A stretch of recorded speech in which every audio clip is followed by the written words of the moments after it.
जिसने हमेशा हमारी रग रग में मोहम्मद के सहाबा की मोहब्बत की चिराग रोशन की, हमें दर्स दिया।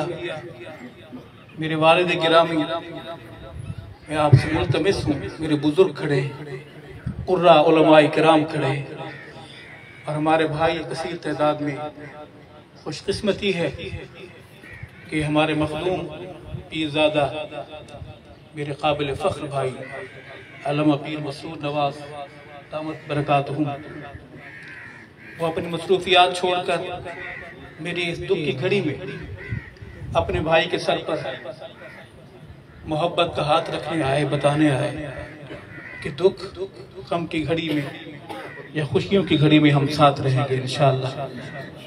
हमारे दूर दराज से सहाबा गुलाम भाई तशरीफ लाए हैं। मैं आपसे मुल्तमिस हूँ कि मेरे पास अल्फाज नहीं कि मैं आपका शुक्रिया अदा करूँ। गर्मी के मौसम में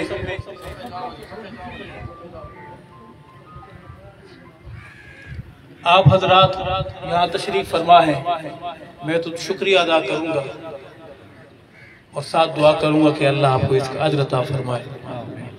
क्योंकि मेरे वालिद गिरामी मोहम्मद के अबू बकर सिद्दीक़ अकबर को खलीफतुर रसूल मानने वाले हैं, वसी रसूल मानने वाले हैं और आका के बाद जमात सहाबा का इमाम अव्वल मानने वाले हैं। तो ये अगर मेरे इस जनाजे में कोई ऐसा फर्द इंसान के रूप में कोई ऐसा शख्स खड़ा है